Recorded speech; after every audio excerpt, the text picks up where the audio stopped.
सही भाइयों, राम राम। अभी गुरुजी ने क्या कहा? घर में तुम्हारे कर्म प्राणी हैं जो तुम्हारे कर्मों को काट रहे हैं, इसलिए घर में कुछ बोलना बिल्कुल मना है। घर में तुम कुछ भी बोलोगे तो क्या होगा? तुम्हारे और कर्म बनेंगे और फिर तुमको 84 लाख योनि में आना पड़ेगा। कभी मन में विचार किया कि घर में आपको ही उल्टे क्यों लोग मिले हैं? उल्टी बेटी को मिली, उल्टा बेटा को मिला, उल्टी पत्नी को मिली है। आपके पड़ोस को तो बड़ी सीधी मिली है, आप ही को है उल्टी मिली, क्योंकि पिछले जन्म में आपको, आज आपकी पत्नी जो आपसे उल्टा चल रही है, पिछले जन्म में आप उसकी पत्नी थे, आप उल्टा चल रहे तो वो पत्नी था। तो वो अब आपका कर्म काटने के लिए आपके ही पास में आई है। इसको बोलते हैं, इसीलिए घर के लोगों को बोला जाता है कर्म प्राणी। और बिन भोगे छूटे नहीं कर्म का। अगर आपको कर्म काट रहे हैं तो आपको खुश होना चाहिए। क्यों?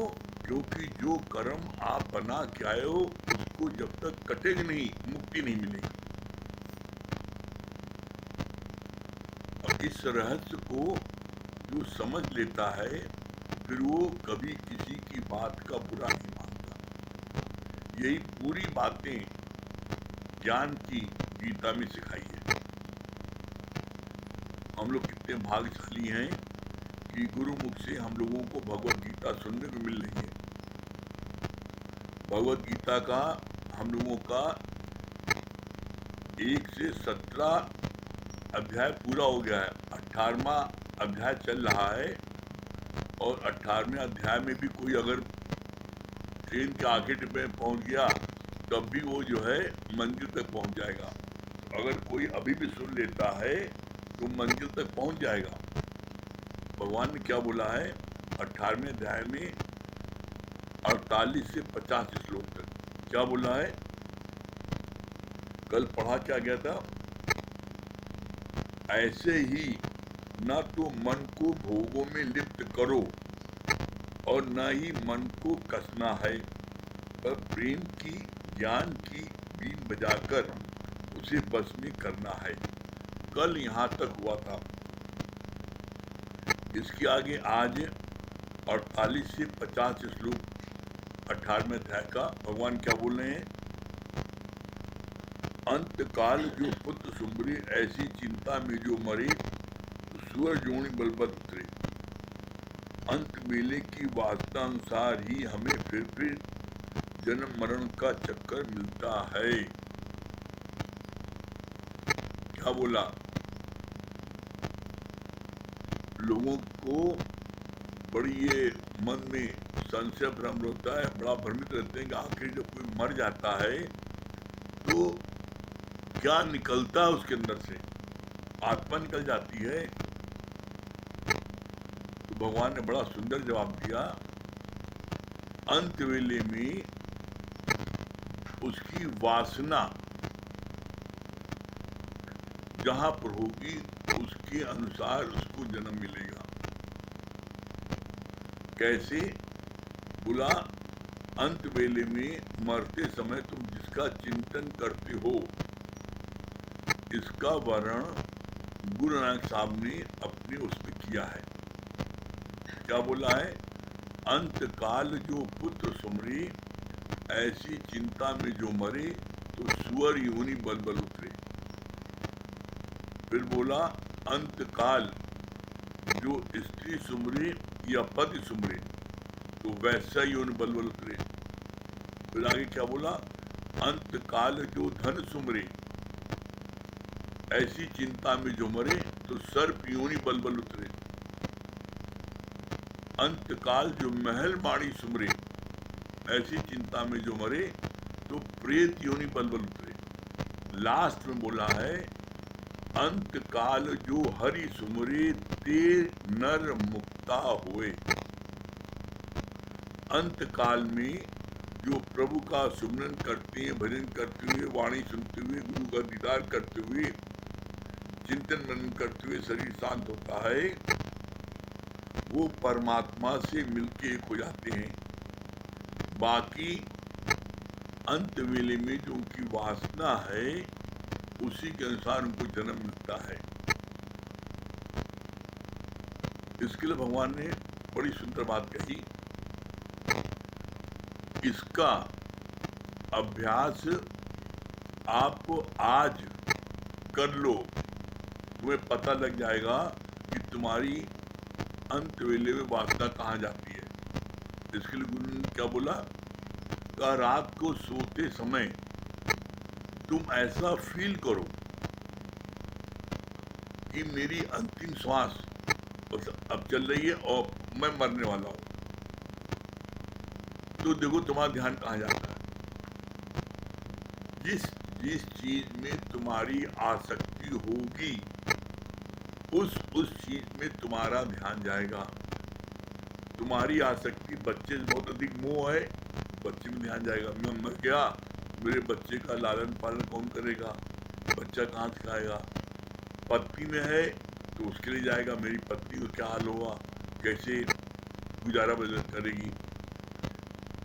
बहुत बड़ी कोठी बंगला बनवा रखा है, उसमें जाएगा तो उसी अनुसार मिलेगा। जिस जिस जगह पर आपकी आसक्ति है उस जगह पर आपका ध्यान जाएगा। और इसमें अधिकतर पुरुषों का ध्यान जाता है धन दौलत में। क्यों? क्योंकि वो अपनी पत्नी से छुपा करके रुपए पैसे जमा करती हैं, बैंक में या किसी जगह जमा करते हैं, कहीं रखती है छुपा करके, बताते नहीं है। क्यों? अगर हम बताएंगे ना तो खर्चा बता देंगे, मेरे लिए गहना लाओ, मेरे लिए लाओ, तो इसको बताते नहीं। तो भगवान ने बड़ा अच्छा इसका उपाय बताया, कहा तुम पत्नी को नहीं बताओ लेकिन कम से कम अपनी अलमारी में एक कागज में अच्छे से अपना ब्यौरा तो लिख दो कि मेरा इस बैंक में अकाउंट है, इसका नंबर ये है, और इस अकाउंट के खाता धारक ये लोग इसको ऑपरेट कर सकते हैं। कितने लोग इतने मूर्खाधिराज हैं, वो अपने सिंगल नाम से अकाउंट खोलते हैं और न उसमें अपने पत्नी को, बच्चे को किसी को नॉमिनी भी नहीं बनाते हैं। न नॉमिनी बनाते हैं, न उनको अकाउंट ऑपरेट करने का उनको अथॉरिटी है। अब ऐसे में क्या होता है, घर वालों को किसी को पता ही नहीं लग पाता कि इसका बैंक में इतना रुपए जमा है। इसका परिणाम क्या होता है, न उसमें कोई नॉमिनी है और न कोई उसका दूसरा व्यक्ति उसमें ज्वाइंट में पैसा निकाल सके। तो वो पैसा सारा बैंक वालों के पास चला जाता है, वो रख लेते हैं। आपको जान के ताजुब होगा, आश्चर्य होगा, आज की तारीख में पूरे हिंदुस्तान के सारे बैंकों में लाखों करोड़ों नहीं, अरबों नहीं, खरबों रुपए ऐसे बैंक में लॉकर्स में पड़े हैं, अकाउंट पे पड़े हैं, जिसको 20-20 साल से किसी ने ऑपरेट ही नहीं किया। 20 साल से ऑपरेट नहीं किया मतलब मर गए। जो अकाउंट में आप साल भर से कोई चीज ऑपरेट नहीं करते, अकाउंट डेड हो जाता है। अब 20 साल से नहीं हो, सब पैसा बैंक, इतने लॉकर हैं, लाखों करोड़ लॉकर हैं जिसमें बंद है, किसी ने खोले नहीं। बैंक में पैसा जमा है, किसी ने निकाला नहीं। तो क्यों? क्योंकि वो पैसा किसी को पता ही लग पाता। तो ऐसे में ये काम ज्यादातर पुरुष लोग करते हैं। तो भगवान ने युक्ति बताई, भाई पत्नी को मत बताओ मेरा रुपए इतना है, मत खर्चा करो। कम से कम जिसको तुम बाल बच्चों को, पत्नी को प्यार करते हो, तो उसको जानकारी तो मिले तुम्हारे मरने के बाद में। अगर एक प्रॉपर पन्ने पर, कापी पर, फाइल में लिखा रहता है मेरा इस बैंक में अकाउंट है, ये शाखा है, ये बैंक अकाउंट नंबर है और इसमें ये फला नॉमिनी है या कोई नॉमिनी नहीं, मेरे नाम है। तो तब भी प्रोविजन है कि एफिडेविट बना करके कोर्ट से कि हम इनके वारिस हैं और जितने लोग वारिस हैं सबके सिग्नेचर होकर के पैसा बैंक वालों से मिल जाता है। लेकिन जब कोई क्लेम करे तब ना, जब क्लेम ही नहीं करे तो क्या होगा, पैसा बैंक वालों चला गया। तो ऐसे गुरु ने क्या बोला कि अपने सारे बैंक अकाउंट नंबर लिख दो, जहाँ पैसा रखे वहाँ लिख दो, जिसको पैसा दे रखा उसको लिख दो, इससे इतना लेना है देना है। नहीं होता क्या है कि जिसको तुमने दिया उससे पैसा मिलना नहीं और लेने वाले दस्तवा जाते हैं कि तुम्हारे पति ने इतना लिया तो देखो उनका ये लिखा है। तो उस समय क्या दशा होती है पत्नी की, पैसा एक नहीं है, जितना पैसा बैंक में ब्लॉक है और लेने वाले 10 आ गए और देने वाला कोई आता नहीं, जबकि आपको लेना 20 लोगों से है। तो इसलिए जो तुम्हारा है पूरा अकाउंट लिख दो, जिससे कि तुम्हारा पैसा तुम्हारे घर वालों को वारिस को मिल जाए, या जिसको तुम चाहते उसके नाम लिख दो। इसी तरीके से महिलाओं का बच्चों के साथ अच्छा मोह होता है, उनका ध्यान जाता है मेरा बच्चा, मैं मर गया तो मेरे बच्चे को कौन पालेगा, मेरा पति तो दूसरी शादी कर लेगा और मेरी सौतन आ जाएगी, मेरे बच्चे को भूखा मार डालेगी, उसका ध्यान इसमें जाता है। अरे ज्ञान नहीं सुना है तभी इसीलिए तो ध्यान जाता है। क्यों? क्योंकि गुरु जी ने ज्ञान में क्या बोला गीता में, पलते अलग अलग है प्राणी, पालने वाला एक है। तो फिर काहे बात की चिंता। आगे बोल दिया है, सबना जिया का एको धाता, सो मैं भी समझ जाऊं। अरे जब भगवान ने स्वयं शरीर धारण किया है तो क्या अपने को भूखा रखेगा? इसलिए कहा जाता है हर राही को इस ज्ञान की जरूरत है। आज हम किसी को बोल रहे थे, चाहे आप लखपति, करोड़पति, अरबपति, कितना धन कमा लो, लेकिन इस ज्ञान को तुमने नहीं लिया तो अपने आनंद में, शांति में नहीं रह सकते। निश्चित तुम्हारे को उथल पुथल होगी, बहुत अधिक हलचल होगी, तुम डिप्रेशन में आ जाओगे, तुम्हारे को पीस तुम्हारे अंदर में उथल पुथल। तुम चाहते हो मेरा मन शांत रहे, आनंद में रहे, प्रसन्न चित्त रहे, तो उसके लिए ये ब्रह्म ज्ञान, गीता ज्ञान लेना कंपलसरी है, जरूरी है। फिर आगे क्या बोला, अंत विलय की वासना अनुसार हमें फिर भी जन्म मरण का चक्कर मिलता है। किसी को भी किसी चीज की मनाही की जाती है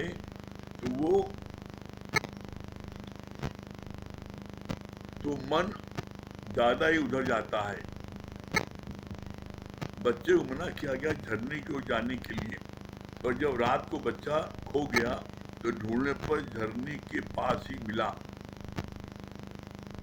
कोई भी वासना तेरे अंदर उपजती है तो मन को उसका डार्क साइड दिखाओ। कितनी अच्छी बात आपने अपने जीवन में देखा होगा। जिस चीज को आपको मना किया जाता है उस चीज का मन आपका करता है। कैसे? हम आपको याद दिलाते हैं, पहले जब पिक्चर आती थी तो जो पिक्चर जरा अच्छी नहीं होती थी तो उस पिक्चर में लिखा रहता था ओनली फॉर एडल्ट, और आपकी उम्र देखने लायक नहीं है, लेकिन आप जो है अपना नकली मोछा ओछा लगा करके आप पहुंच जाते पिक्चर देखने। क्यों? मना है ना, तो अब जरूर देखेंगे। जिस चीज को मना किया जाता है उस चीज को मन और उतावला होता है। उस बच्चे को मना किया गया, देखो इस तरफ नदी गहरी है, झरना यहाँ मत जाना। वो बच्चा जो है वहीं जाके झरना देख रहा है मस्ती में। अब घर वाले इकलौता बेटा, घर वाले कोहराम मत गया, रपड़ लग गई, कहाँ गए, सब परेशान हो गए, कहीं नहीं मिला। पूरे शहर में नाकेबंदी हो गई। तब एक ने, जो सत्संग आते तो उन्होंने कहा कि भाई किसी मनोवैज्ञानिक को जो है उसके पास जाके पूछो, वो उससे बात करो, कुछ बताएगा। तो मनोवैज्ञानिक पास गए तो उन्होंने पहली बात कही, क्या आपने बच्चे को कभी किसी चीज के लिए मना तो नहीं किया था? उन्होंने कहा मैंने मना किया था कि उधर गहरी नदी है, गहरा उधर झरना है, उधर मत जाना, नहीं जाइए, वहीं नीचे बैठा मिलेगा। बड़े विश्वास से कहा, जाइए वहीं बैठा मिलेगा। और जब पुलिस और सब घर वाले गए, लेकिन झरने खूब मजे झरने में बैठा झरना देख रहा है। क्यों? क्योंकि उसको मना किया गया था, उसके अंदर उत्सुकता बढ़ गई हो। जरूर देखिए बुद्धिमानी क्या थी कि तुम खुद उसको झरने के पास ले जाते और उसको दिखाते खोटे झरना है और ये गहरा बेटा, ये है ना, इसमें डूबने का डर है, जान जा सकती है, तो उसको कभी नहीं जाता। लेकिन तुमने झरने में मत जाना, तो जब जिस चीज की मनाई करोगे उस चीज के लिए आपका मन ज्यादा चाहेगा। फिर आगे क्या बोला?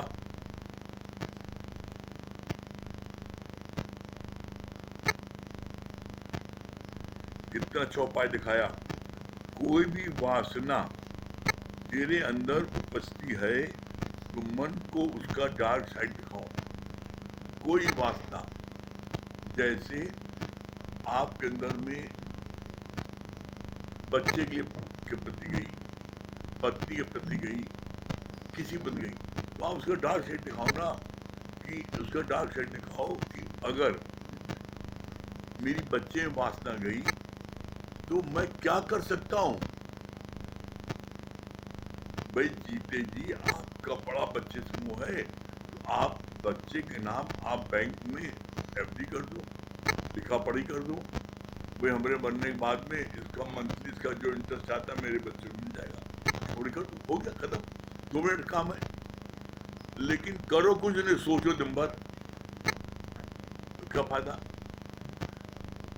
कोई भी जीवन में प्रॉब्लम आती है तो उस प्रॉब्लम को अच्छे से चिंतन मनन करो और गुरु जी का ध्यान करके ये प्रॉब्लम का बेस्ट सोल्यूशन क्या है, और जो प्रेरणा पहली उठे। सिंपल फार्मूला है, हमेशा कोई भी चीज के लिए आप जब डिसीजन लेने लगोगे तो 2 आवाज आएगी। एक आवाज आती है परमात्मा की, गुरु की, और दूसरी आवाज आती है मन की। जब भी किसी चीज के निर्णय लो, जो पहली आवाज आए, बड़ी धीमे से आती है, वो होती है भगवान की आवाज, और उसके बाद में मन की आवाज खूब तेजी आएगी और बहुत बार आएगी। बेवकूफ क्या, पागल हो क्या है? ऐसा करोगे लोग तुमको जो बड़ा डरपोक समझेंगे, तुम्हारी जो खत्म हो जाएगी। जैसे एज एग्जाम्पल बड़ा अच्छा गुरु जी इसका बताया, जैसे मान लो आपने किसी को उसकी जरूरत पर, आपने शादी ब्याह में आपने उसको कुछ रुपए उधार दे दिए, बहुत कष्ट में, आपका अच्छा मित्र है, दे दिया, और उसने आपसे वादा किया भैया हम आपको जो है 3 महीने में अपना पेमेंट आपका दे देंगे सेट। अब वो 3 महीने में पेमेंट नहीं दे पाया, क्यों? क्योंकि उसकी नौकरी भी छूट गई, अब उसको घर में खाने पीने की भी नहीं ना। अब आपका पैसा वो 3 महीने के 3 साल में नहीं मिला, तो आपका मन बार बार कहेगा कि इसकी देखी देखा 10 लोग और मेरा पैसा मार देंगे, मैं इसका एक्शन नहीं लूंगा।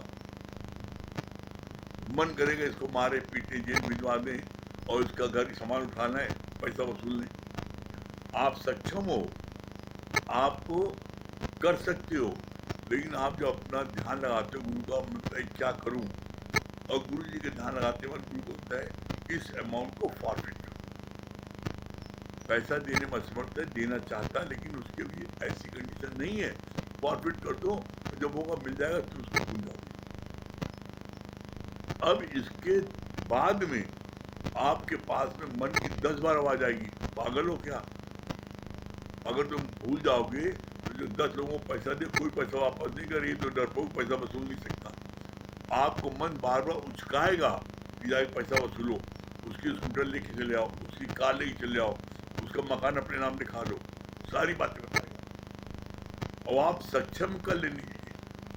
लेकिन आपने मन की बात को मान लिया और एक्शन ले लिया तो आप रात को चैन से सो नहीं पाओगे। आपका मन आपको इतना धिक्कारेगा, अरे वो असहाय था, बच्चे उसके खाना पीना भी उनका ठीक नहीं हो पा रहा है और तुमने अपने लेते अपने बाहुबल से लेते आए, ये तुमने अच्छा नहीं किया। तो वो क्या है, वो चीज़ आपने भगवान की आवाज़ को दबा करके अपने मन की आवाज़ को सुना। तो इसमें आप कर सकते हो, लेकिन इसमें आपको मन को शांति नहीं मिलेगी, आप रात को ठीक से चैन से सो नहीं पाओगे। और वही आपने गुरु की आवाज़ सुनी, मन की आवाज़ सुनी, आपने पैसा वो भूल गया, तो आपको इतनी सकुन नींद आएगी तो आप फिर करो आज मैंने एक अच्छा काम किया, ठीक है। उसका परिणाम क्या होगा?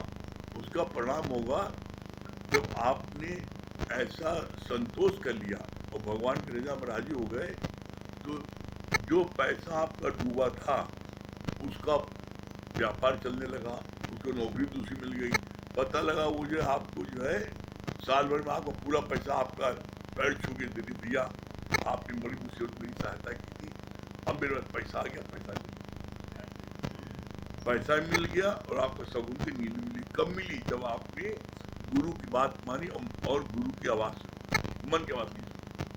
हमेशा दो आवाज़ आएगी, दूसरी आवाज़ मन की होती है और पहली आवाज़ गुरु की होती है। हमेशा गुरु की आवाज़ सुनोगे तो हमेशा आपके मन में आनंद रहेगा, शांति रहेगी, प्रफुल्लता रहेगी, कभी आपके जीवन में असंतोष नहीं आएगा। और जब आप अपने मन की बात सुन के करोगे तो आपके मन में असंतोष आएगा। फिर आगे बोला, सुखध्वज राज छोड़कर जंगल में गया,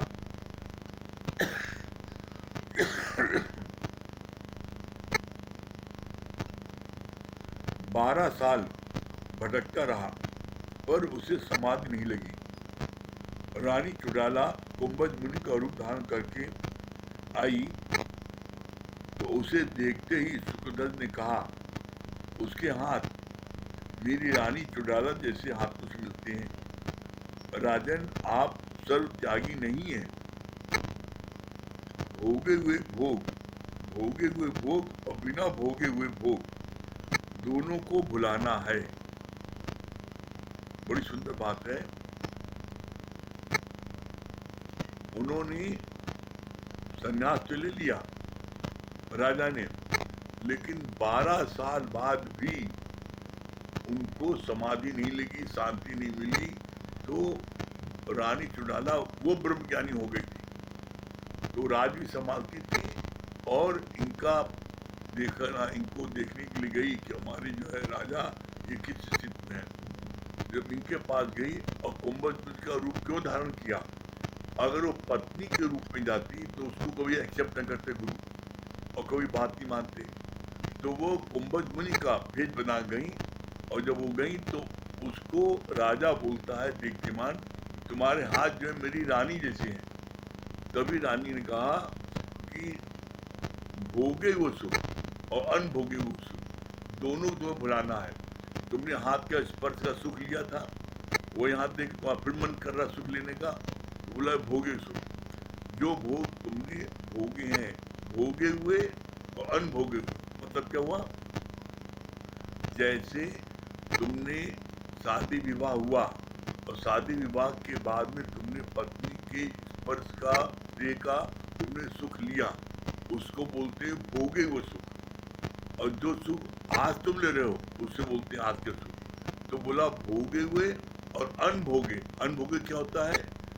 अभी शादी नहीं हुई है और दोस्त की शादी हो गई तो हम उसकी कल्पना कर रहे हैं कि शादी के बाद क्या क्या मजा मिलेगा, इसको बोलते हैं अनभोगे हुए सुख।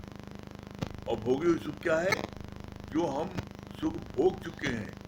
तो बोला दोनों को भुलाना है। जो सुख तुम ले चुके हो उसे ही भुलाना है, और जो सुख तुम कल्पना कर रहे हो कि शादी के बाद ये सुख मिलेगा, उसको भुलाना है। तब तुम इस मंजिल को प्राप्त करोगे। अगर तुम्हें यही बात बोली ना कुंभज मुनि ने, क्या बोला, कुंभज मुनि का रूप धारण करके आई तो उसे देखते ही सुखदत्त ने कहा, उसके हाथ मेरी रानी चुड़ाला के हाथों से मिलते हैं। तब क्या बोला चुड़ाला ने, राजन आप सर्व त्यागी नहीं है। क्यों नहीं है? क्योंकि महल महल छोड़ा है, रानी छोड़ा है, बच्चा छोड़ा है, सब छोड़ा है, लेकिन अभी भी आपको रानी का हाथ याद है। भोगे हुए और भोग बिना भोगे हुए भोग दोनों को भुलाना है। जो भी ब्रह्म ज्ञानी हुए हैं उन्होंने अपना काम काज नहीं छोड़ा। सदा कसाई कबीर दुल्हा थे, अपने काम में भी रत रहते थे और भक्ति में भी लौली रहते थे। जगत तेरे अंदर में नहीं होना चाहिए। कितनी सुंदर बात बताई है। जो भी ब्रह्म ज्ञानी हुए हैं वो जो भी कार्य करते थे, किसी भी कार्य को उन्होंने छोड़ा नहीं। उन्होंने किसी कार्य को, कभी जुलाब कपड़ा पहन रहे हैं। सदना कसाई जो है वो सदना कसाई वो आपके जूता चप्पल सिलते थे, वो सिल रहे हैं, वो अपने काम छोड़ा नहीं। यहाँ बोला इसी तरीके से तुम जिस गृहस्थ में जो कार्य कर रहे हो, व्यापार कर रहे हो, सर्विस कर रहे हो, फैक्ट्री में जो कार्य कर, अपने कार्य को करो। उस कार्य से और ज्ञान से कोई मतलब नहीं है। और कोई भी कार्य न छोटा है न बड़ा है। कैसे? सदना कसाई बकरा काटता था, कभी दुल्हे थे, चद्दर बिनते थे, पुरानायक दुकान में बैठते थे, राजा जनक महल में बैठ के राज करते थे, सब ब्रह्मज्ञानी कहलाए। तो जो भी कार्य आपके निमित्त इस शरीर के द्वारा बना है उसको करो, उसको अच्छे से करो, लेकिन क्या है, वो कार्य अपने अंदर में धारण नहीं करो। जितनी देर आप दुकान बैठे हैं उतनी देर आप व्यापारिक रूप में बैठो, कार्य करो। घर आ गए, सत्संग में आ गए, तो अब आपका पूर्ण एकाग्रता आपकी सत्संग होना चाहिए।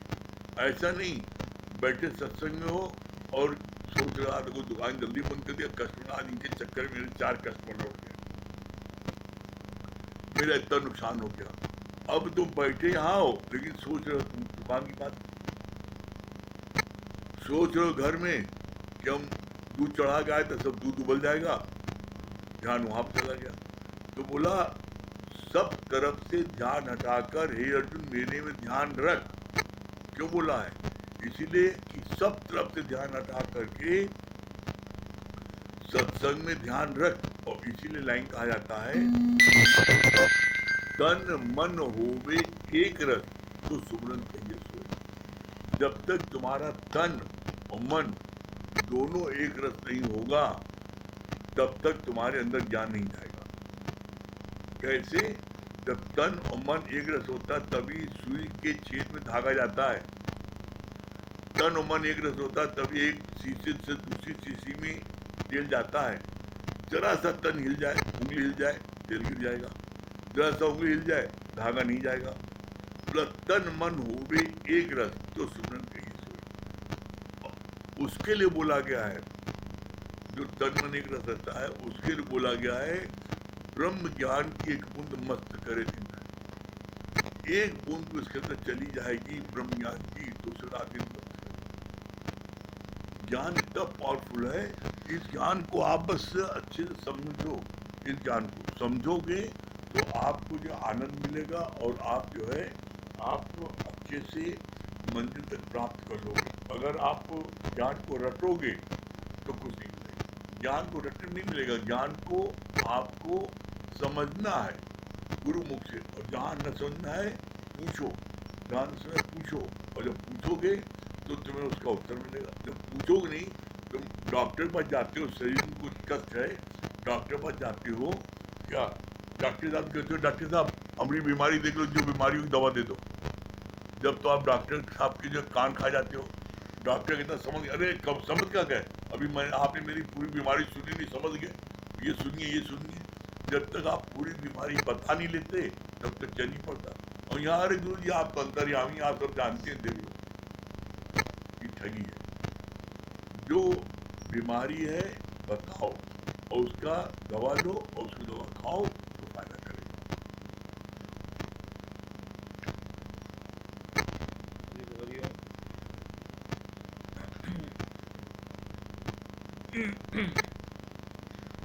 ये अभी बड़ी अच्छी बात चल रही थी ना कि ब्रह्म ज्ञान की एक बूंद मस्त करे दिन रहे। तो जिसने ब्रह्म ज्ञान की बूंद को चखा है उसी को तो मस्ती आती है, जिसने नहीं चखा है उसको कहाँ से मस्ती आती है। तो उस पर बड़ा अच्छा भगवान बता रहे थे, कहा कि जो है एक बार एक कुएं के मेढक ने समुद्र की मछली से पूछा कि ये बताओ कि समुद्र में कितना पानी है, और ये बोल के वो कुएं का मेढक उड़क से जंप कर गया और जंप करके बोला क्या इतना पानी है। तो समुद्र की मछली क्या बोली, कहा इतना नहीं बहुत पानी। तो उसको यकीन ना हो, क्या इससे ज़्यादा पानी हो ही नहीं सकता। भगवान ने इसका सिद्धांत बड़ा अच्छा बताया, कहा इसी प्रकार जो मनुष्य है वो ब्रह्म ज्ञानी से पूछता है कि ब्रह्म ज्ञान में क्या इतना आनंद है जितना हमारे विषय सुख में है, जितना हमारी लॉटरी में है। तो ब्रह्म ज्ञानी क्या बोलता है कि नहीं, इससे कई गुना ज़्यादा आनंद है, लेकिन उसको उसकी बात पर विश्वास नहीं होता है। लेकिन जब वो स्वयं इस ब्रह्म ज्ञान की बूंद को चखता है तब उसको उस परमात्मा पर विश्वास होता है और तब वो फिर आनंदित होता है। आप देखिए ना, गुरुजी बोलते हैं ना कि देखो मेरे क्या से क्या थी हस्ती तेरे मिलन से पहले, एक बुझा हुआ दिया था तेरे मिलन से पहले। तो देखो ना, गुरु का जब से जीवन में आगमन हुआ तब से आप देखिए कि जीवन में कितना परिवर्तन आ गया। नहीं तो बुद्धि भी वही है, शरीर भी वही है, सिर्फ बदला क्या है, बदली है दृष्टि, बदली है सोच।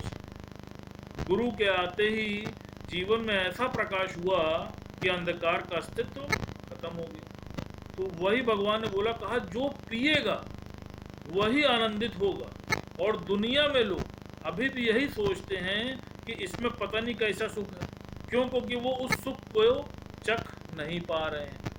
फिर बड़ा अच्छा भगवान बता रहे थे, महाभारत के युद्ध के बारे में पढ़ रहा था मैं, तो भगवान अर्जुन के बारे में बता रहे थे, कहा कि जब महाभारत का युद्ध हुआ तो युद्ध में जब अभिमन्यु मारा गया तो उस समय दुर्योधन बहुत अधिक व्याकुल हो उठा, और व्याकुल होने के बाद वो जब अभिमन्यु का शव लेकर भगवान कृष्ण के पास आया और आकर के उनसे बोला कि आप इसको जीवित कर दो।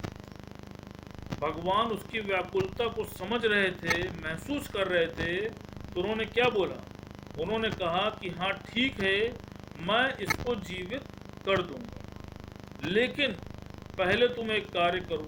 कहा क्या करूं, कहा एक लोटे में पानी भर कर उसको पहले नदी में जाकर डाल के आओ। अर्जुन ने ऐसे ही किया, पानी भरा, नदी में गया, डाला और चला आया। तो जब आया तो भगवान ने पूछा डाल आए, कहा हाँ डाल आया। कहा अब ऐसा करो कि पुनः वही पानी लोटे में लेकर वापस चले आओ। तो अर्जुन ने कहा ये कैसे संभव है। कहा क्यों नहीं संभव है, कहा जल जल में मिल गया। तो कहा इसी प्रकार आत्मा आत्मा में मिल गई। तो जब जल लाना संभव नहीं तो अभिमन्यु को लाना कैसे संभव है। तो देखिए भगवान ने क्या बताया, कहा कि ज्ञानी जो है वो शक्ति को देखता है और अज्ञानी जो है वो व्यक्ति को देखता है, इसीलिए वो दुखी सुखी होता है। फिर भगवान ने दूसरा उदाहरण बताया, कहा देखो, कहा कि सोने से उत्पन्न सोने के गहने, सोना नहीं तो है क्या। फिर बोला दूसरा उदाहरण, कहा पानी से उत्पन्न बर्फ, पानी नहीं तो है क्या। और फिर बोला, कहा इसी तरह भगवान से उत्पन्न मनुष्य, भगवान नहीं तो है क्या। कहा इसी प्रकार अपने अंदर झांक के देखो कि सोना है तो सोने से उत्पन्न कितने भी तुम उसके गहने बनवा लो, कितनी वैरायटी के गहने बनवा लो, अगर उन सारे गहनों को तुम गला देते हो तो क्या हो जाता है, सोना हो जाता है। कहा इसी प्रकार पानी को तुम बर्फ बनाते हो तो बर्फ को तुम कितने रूपों में बर्फ बना लो, लेकिन जब वो पिघल जाती है तो क्या हो जाती है, वो अपने नेचुरल स्वरूप पानी में आ जाती है। कहा इसी प्रकार परमात्मा से उत्पन्न मनुष्य, वो है क्या, वो कहाँ विलीन होता है, वो परमात्मा से मिलके एक हो जाता है। तो उसके लिए क्यों दुखी सुखी होना, तुम अपने अज्ञानता के कारण ही तो दुखी हो रहे हो। फिर भगवान ने उसके लिए दृष्टांत बताया, कहा कि एक राजा होता है, उसके पास बहुत ढेर सारे गहने होते हैं, तो उसके मन में भाव आता है कि क्यों ना इन गहनों को मैं अपने राज में जो जौहरी हैं उनसे परखवाऊं और इसका मूल्य जो है पता लगाऊं। तो वो अपने राज्य के जितने भी जौहरी होते हैं सबको निमंत्रित करता है उन गहनों को परखने के लिए। सारे जौहरी आते हैं और एक इनाम घोषित करता है कि जो कोई भी जौहरी इन सारे गहनों का असली मूल्य बता पाएगा उसको इनाम दिया जाएगा। सारे जौहरी तरह तरह के गहनों को देखते हैं, लेकिन कोई भी जौहरी उसका सही मूल्य जो है वो नहीं बता पाता। एक जौहरी बड़ा बुद्धिमान होता है, तो राजा उससे भी बोलता है कि तुम भी निर्धारित करो, कुछ बताओ। तो वो बोलता है, महाराज अगर आप बोलें तो मैं आपको सोने का मूल्य बता सकता हूँ। कहा क्या मतलब, कहा जो आपकी दृष्टि से गहने हैं वो मेरी दृष्टि से सिर्फ सोना है। आपकी निगाह में वो गहने हैं लेकिन मेरी दृष्टि में वो सिर्फ सोना है। आप सोने का मूल्य कहिए तो मैं आपको बता सकता हूँ। तो भगवान ने सारांश बताया था, इसी प्रकार जो व्यक्ति होता है वो सब में उस व्यक्ति को देखता है, उस शक्ति को नहीं देखता। और जो ज्ञानी होता है वो क्या करता है, वो सब में उस शक्ति को देखता है। तो जब उस शक्ति को देखता है तो उसका व्यक्ति से कोई बैर विरोध नहीं होता है। जैसा वो सुनार के बारे में बताया कि वो सिर्फ सोने पे उसकी निगाह थी, गहने पे उसकी निगाह नहीं थी, उसकी निगाह सोने पे थी। तो इसी प्रकार जब तुम्हारी निगाह परमात्मा की शक्ति पे होगी तो तुम्हें किसी से कोई खींच होगी नहीं, कोई रीस होगी नहीं, कोई कुंठा होगी नहीं, कोई क्रोध होगा नहीं। तुम व्यक्ति देखते हो तभी उसकी अच्छाई देखते हो, उसकी बुराई देखते हो। लेकिन जब तुम शक्ति को देखते हो तो शक्ति किसकी है, शक्ति उस परमात्मा की है और परमात्मा से तुम्हें प्रेम है। तो तुम्हें जिससे प्रेम है तो तुम उससे कैसे क्रोध कर पाओगे। तुम क्रोध ही तब कर पाते हो जब उसमें वो शक्ति नहीं देख पाते हो। फिर भगवान ने बोला, कहा देखो जिस चीज से जिसकी उत्पत्ति हुई है उसका आकर्षण उसी ओर होता है। कहा कैसे, कहा देखो अग्नि की उत्पत्ति कहाँ से हुई है, सूर्य से हुई है। तो अग्नि की जो लौ है उसको देखो कैसे भी नीचे करो लेकिन उसकी लौ ऊपर जाती है। क्यों, क्योंकि उसकी उत्पत्ति सूर्य से हुई है, वो सूर्य से मिलके एक होना चाहती है। कहा फिर दूसरा उदाहरण, कहा देखो पानी की उत्पत्ति पाताल से हुई है। तुम टिल्लू से, पंप से पानी को चाहे कितना भी ऊपर ले जाओ लेकिन वो पानी फिर नीचे आकर ही शांत होता है। तो कहा इसी प्रकार तुम्हारी उत्पत्ति किससे हुई है, तुम्हारे मन की उत्पत्ति परमात्मा से हुई है। और जब तुम परमात्मा का चिंतन और सुमिरन करते हो तो तुम्हारे मन को शांति मिलती है। फिर आप सोचो कितनी अद्भुत बात है कि आपकी मन और बुद्धि ये किसके बल पे चल रही है, ये किस पर आधारित है, ये भी तो परमात्मा पर ही आधारित है। आप एक चीज सोचो, और इतनी छोटी सी बुद्धि में क्या आप परमात्मा को समा सकते हो, कई बार बोला है ना उदाहरण कि देखो पियलिया में समुद्र को नहीं समाया जा सकता, लेकिन पियलिया को समुद्र में समाया जा सकता है। तो तुम अपनी इस छोटी सी बुद्धि से परमात्मा को जानना चाहते हो, कहा नहीं जान पाओगे। क्यों? क्योंकि वो भी तो उसके अधीन कार्य कर रही हैं। फिर गुरुजी ने क्या बोला? कहा देखो लोहे में अट्रैक्शन नहीं होता, लेकिन वही लोहा जब मैग्नेट का संग कर लेता है तो उसके अंदर देखो कितना अट्रैक्शन हो जाता है, कितना आकर्षण हो जाता है। कहा इसी प्रकार जब तुम गुरु को अपने जीवन में ले आते हो तो तुम भी उस मैग्नेट की तरह हो जाते हो। तुम जहां भी जाते हो, जो भी बोलते हो, तुम सबके प्यारे बन जाते हो और गुरु तुम्हारे अंदर बैठ के तुमसे अपना कार्य ले लेता है। तो देखो गुरु की महानता कि गुरु ने तुमको जीवन में तुम जैसे थे वैसे ही स्वीकार कर लिया। और आप देखिए ये हम सब का अनुभव है कि आप कहीं पर भी जाते हैं तो कोई ना कोई बात गुरु की अवश्य निकल आती है और फिर देखिए कितना आपको मान सम्मान और प्रेम वहां से मिलता है। क्यों? क्योंकि गुरु ने आपके अंदर वो नम्रता, वो प्रेम, वो ज्ञान भर दिया है। और कहते हैं ना कि कभी हाथों से ना देते हुए देखा पर झोलियां भरी पाई। तो जो कोई भी इस ज्ञान को मनमना भाव से सुनता है और गुरु के प्रति अंधी श्रद्धा और अटूट विश्वास रखता है तो निश्चित रूप से आप ये जान लीजिए कि उसको ये ब्रह्म ज्ञान पूर्णता प्राप्त हो जाता है। बाकी फिर अपनी हाँ अर्चना जी,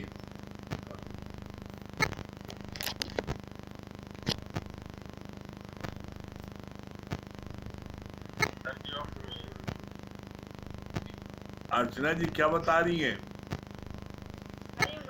हरिओम।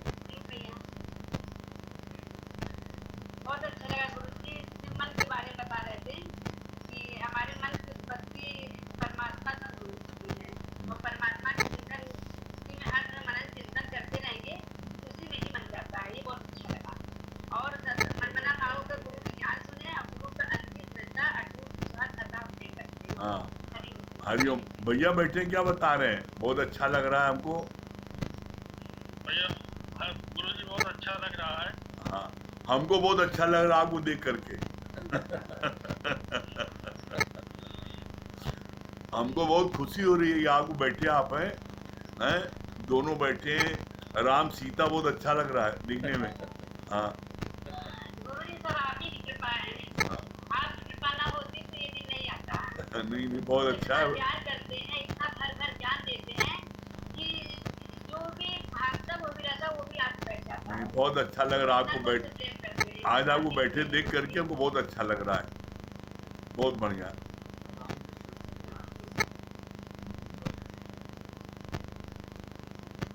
और कोई चीज पूछ रहे हैं? कोई मन में कोई बात आपके अच्छा लग रहा है ना? वैसे रोज बैठिएगा, ठीक है? हाँ दुर्गेश भैया,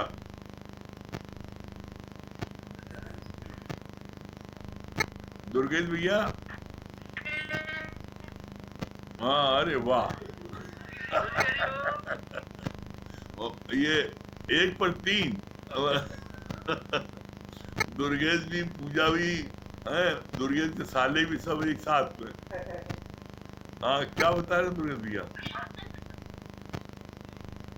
गुरुजी बहुत अच्छी बात बताया ना आपने कि सब तरफ से ध्यान हटा के और सत्संग में ध्यान दो। जब आप सत्संग में बैठते हो तो सिर्फ और सिर्फ आपका ध्यान सत्संग में होता है।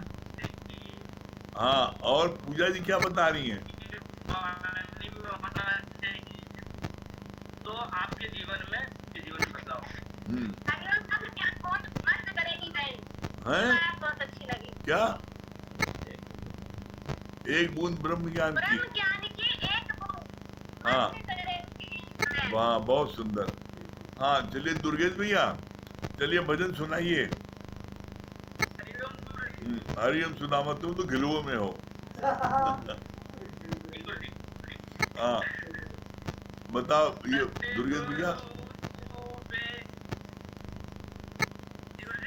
हाँ सुनाइए, भजन सुनाइए दुर्गेश भैया।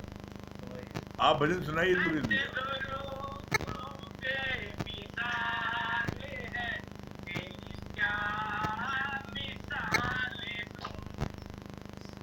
सतगुरु तू बेमिसाल है, तेरी क्या मिसाल दूं। तेरा ख्याल दिल से, तेरा ख्याल दिल से कैसे निकाल दूं।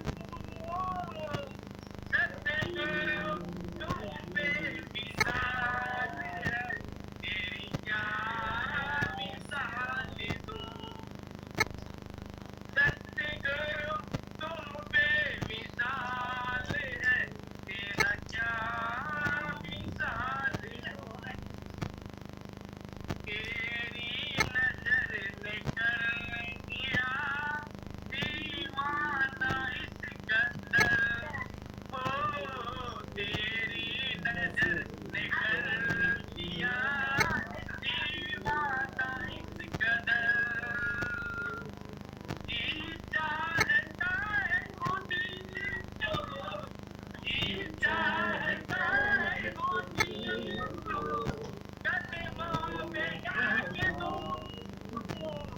सतगुरु तू बेमिसाल है, तेरी क्या मिसाल दूं।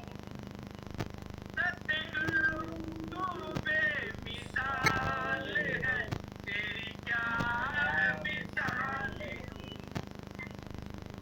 तेरा ख्याल दिल से, तेरा ख्याल दिल से कैसे निकाल दूं। सतगुरु तू बेमिसाल है, तेरी क्या मिसाल दूं।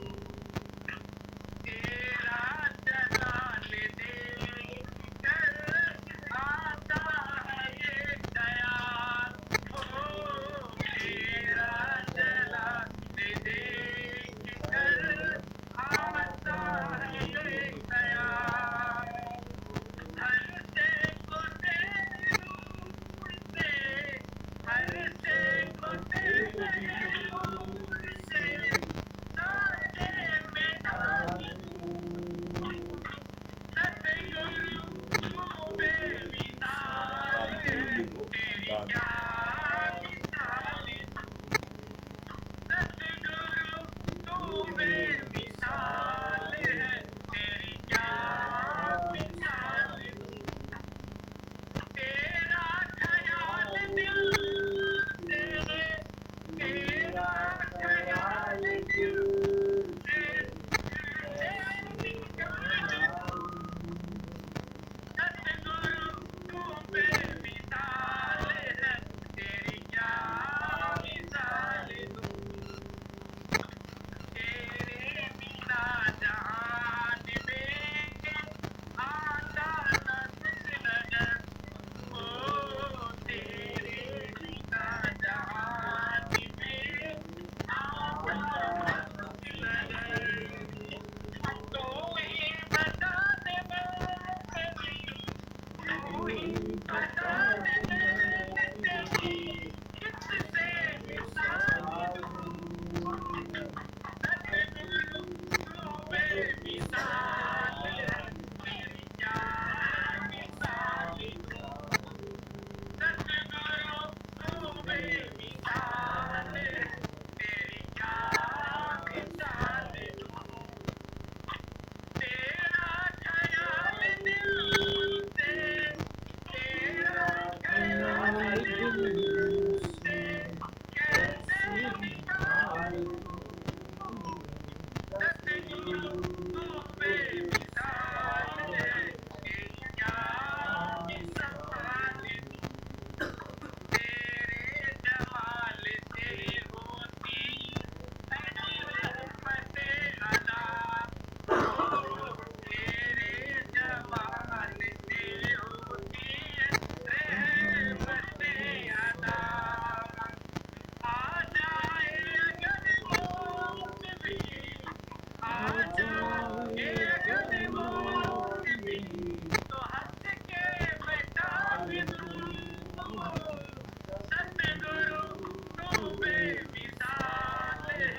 शांति जी लेट गई मोता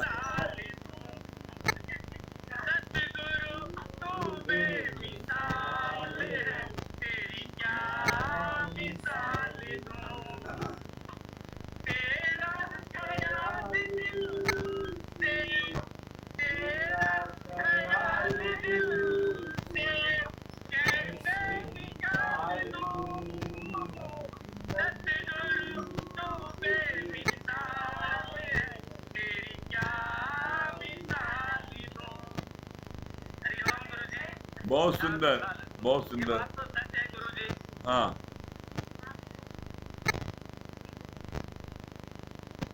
हाँ क्या बता रहे हैं क्या क्या सच है हाँ हरिओम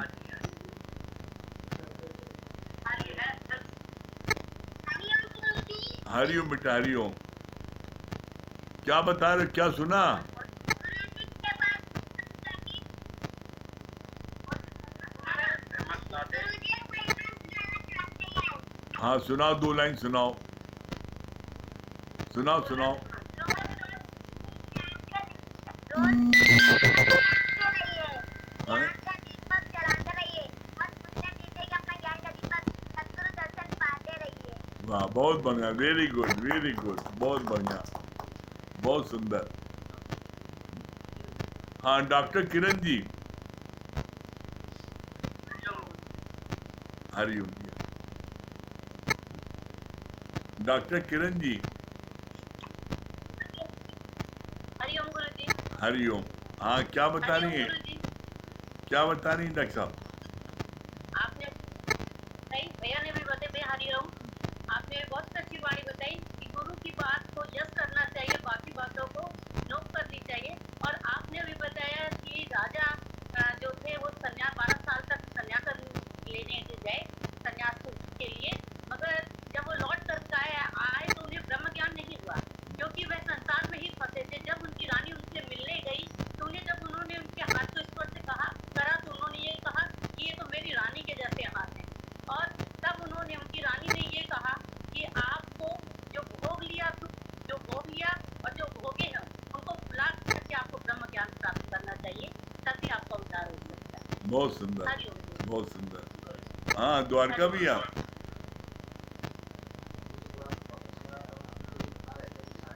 आपकी फोटो नहीं आ रही हाँ बहुत अच्छा लगा। अभी अभी जी बता रहे थे कि आपकी आत्मा के कार्य से सुखी दुखी होता है, ये बात बहुत अच्छी। हाँ चट्टी गुरु हाँ परमात्मा राम ठीक वेरी गुड हाँ क्या बोल रही चित्रा रानी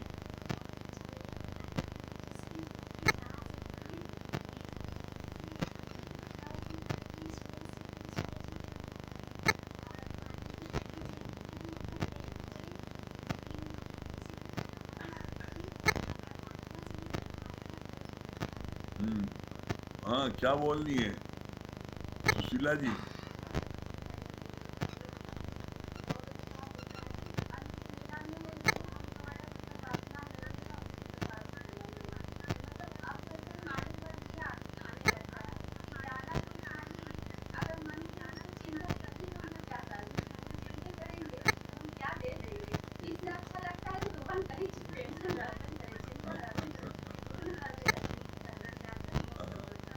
हाँ संजय भैया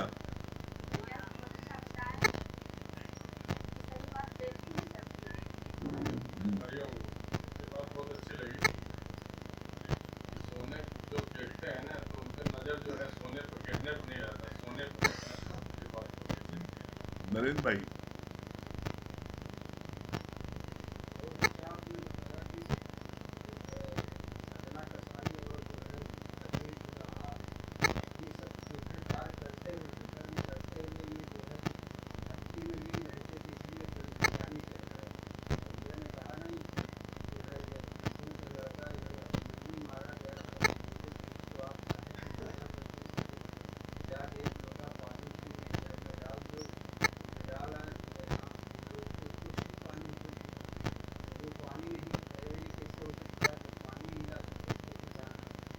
हाँ क्या बोल रहे हैं केशवानी भैया अकाउंटेंट साहब हर बात में प्रभु के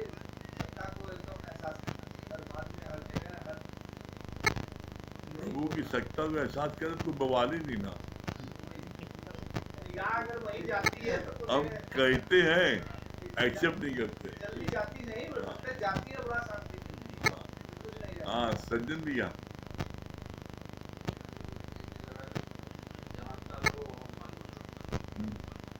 मालवी जी।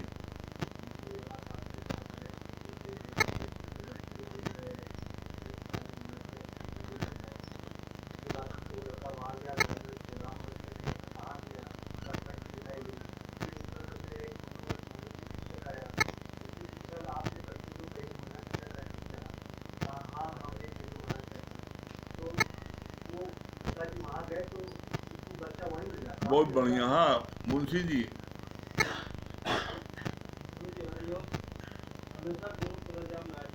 हाँ बहुत सुंदर। गुप्ता जी।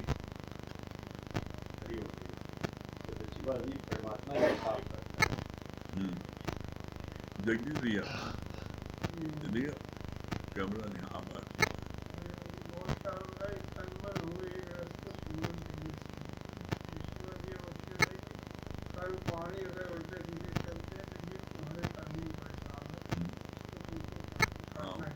पंकज भैया। हाँ नीलू जी।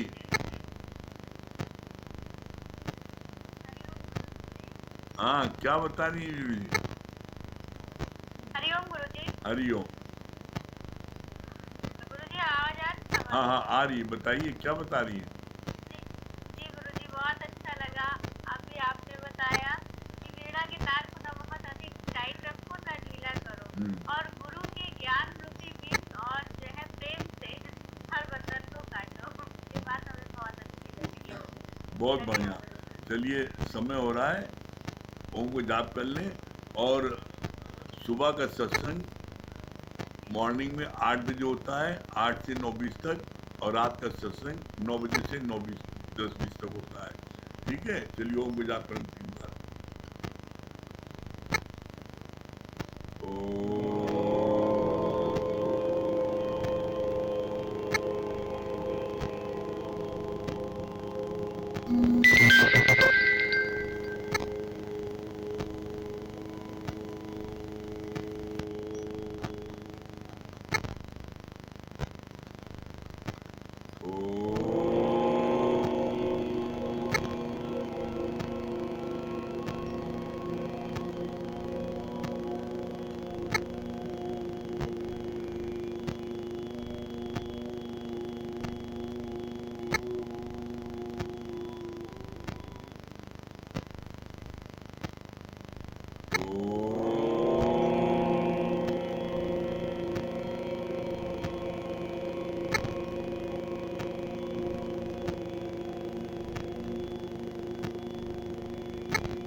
सभी प्रेमी को हरि ओम, राम राम।